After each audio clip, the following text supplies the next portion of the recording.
In this video, we're having a look at the Sandmarc Tetraprism Telephoto 48mm lens for iPhone Pro. Hi, I'm Lee. Welcome to the channel. I hope you have a lovely day. As you may have noticed, the audio is starting to get a little crinkly on that video, so I'm not going to put you through all of that. Quick explanation, as you can see, Archie and I went out to a lovely location today to film that video. We filmed it about 2 or 3 times because of various reasons, and through all those times we never realized that the audio was quite not that good. We should have been further away from people.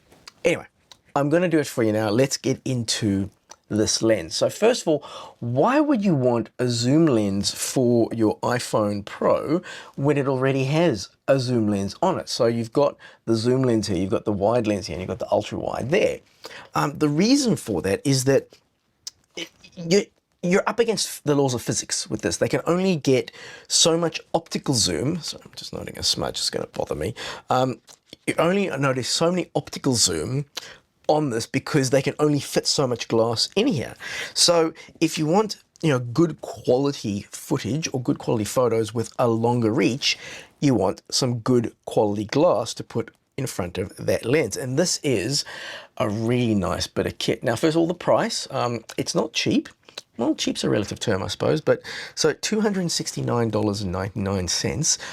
It's a fair chunk of change, but it's a quality bit of gear.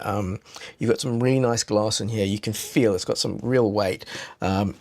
Let's talk about why you might want it in terms of actual examples. So for example, if you're going hiking or anything like that, sort of anything outdoors, having that extra reach is really handy. So if you want to get closer to wildlife, things like that.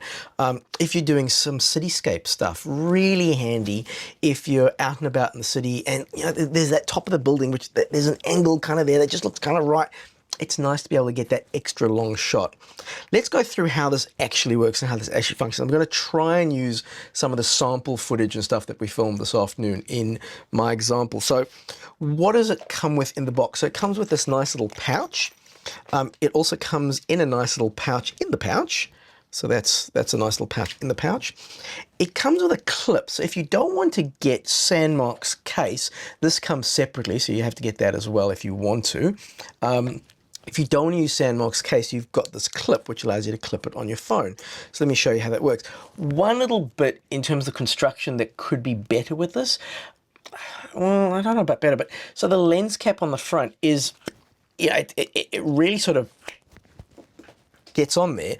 So if you want to take it, I would say take the lens cap off before you put it on your phone, at least in my experience. That's been a good way to go. It also has a back cap, which I really like the fact that their lens has a back cap, because I know even if I put the lens cap on, the back, if it's in this bag, it can pick up schmutz and dirt and what have you. So there's your lens. Really, I wish you could see what I could see. It looks really cool down there.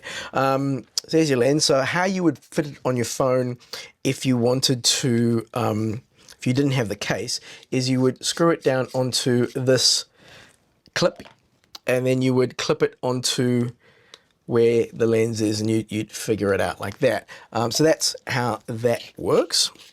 But then how this actually works is I've got the Sandmarc case, so I can just, now again, this is, I should get into this before I get into anything else. This is for a particular type of iPhone. So this is compatible with the iPhone 15 Pro Max, not the 15 Pro, but the 15 Pro Max, the 16 Pro, the 16 Pro Max, 17 Pro, and the 17 Pro Max. And the main reason for that, I believe, is because it is for the Tetraprism telephoto lens on those iPhones. So what Apple did with those iPhones with the telephoto lens, they call it Tetraprism. I don't even know if I'm sure it's a real word at some point. If not, I'm sure they paid someone to make it a real word. And basically what it does is I think it's got like sort of concave bits of glass inside there, and it bounces the light around to get a better sort of image. But because it's doing something different with the way that the glass works, traditional zoom lenses that you would have put on iPhones don't work as well as they could, or not even at all with some cases.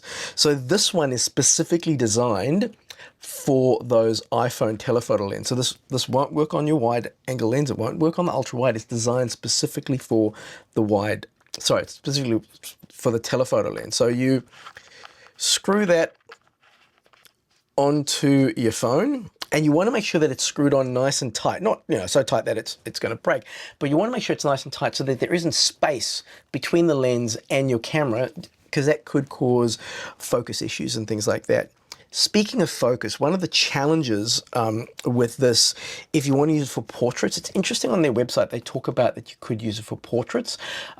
You could, but I find the close focus distancing for this, so the closest you can get to it once it focuses, is quite far. So it's probably about 10 feet, maybe a little bit less, somewhere between 5 and 10 feet.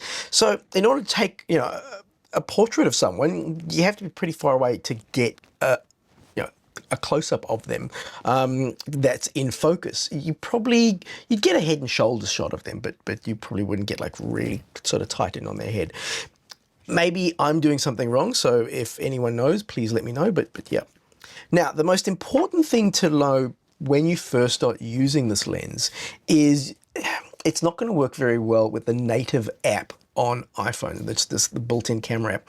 And the reason for that is the built-in camera app, to make things easier for most people, it actually automatically switches between the wide lens, between the wide angle lens, and between the telephoto. So even though I've specifically put it here on the telephoto lens, when I ask for the camera to use the telephoto lens on the phone, it may not use it. And so you actually just see the lens in the it's not going to work. So what you need to do is get a third-party app that allows you to lock the phone to, hey, I need to use the telephoto. When I say I want to use the telephoto lens, use the telephoto lens.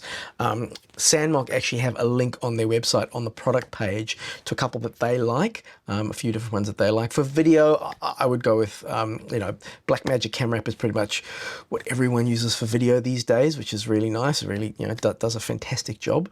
And then you have, for photos, I use Procam, but you can also use Halliday, and there's a whole bunch of other third-party apps you can get. Some of them free, some of them paid, that allow you to lock it down. So you will need a third-party camera app for this lens. Having said that, if you're serious enough to get this lens, I'd imagine you're probably using those third-party apps, or one of them, for your photography on your phone or your video stuff on your phone, regardless. Now let's have a quick look at what you can do with video. And now this is just a quick look at what it looks like in terms of what you're getting when you're holding it with video. Now you definitely want to use an app, or you have stabilization turned on. Let's see how close we can get to that cyclist. This is on the 5x zoom. And the cyclist has moved on, but you can see how much closer you can get with the zoom. But of course you do need to keep in mind that the more you zoom, the shakier your footage is going to be. So you want to either turn on stabilization or have it on a tripod or something like that, because this is handheld.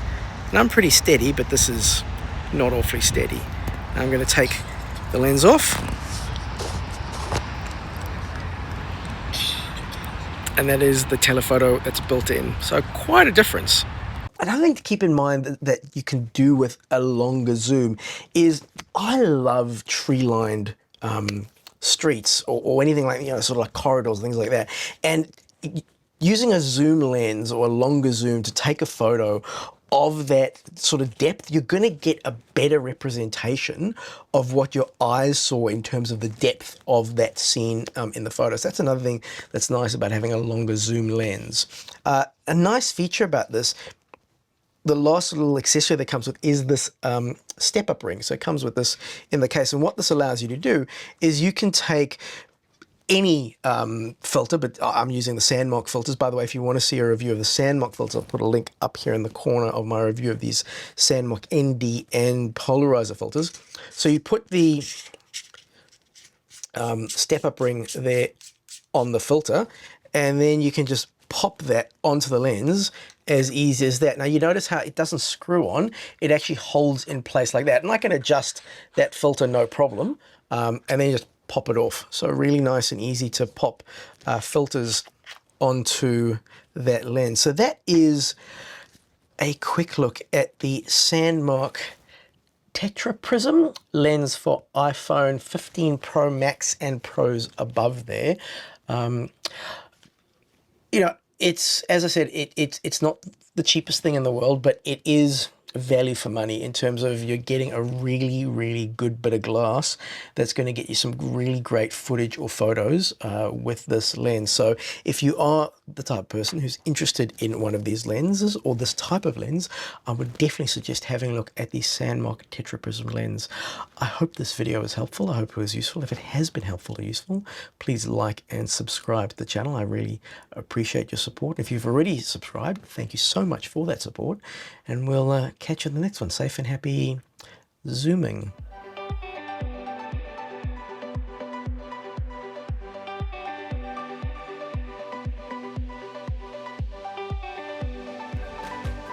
Depends which phone you're using it with, but it'll give you sort of the equivalent of a 48 megapixel. No, let's just start again. Breathe, slow down. You're not in a hurry to get through this. It's more important that you get the information out correct and all that kind of jazz. 48 millimeter, not 48 megapixel. Okay.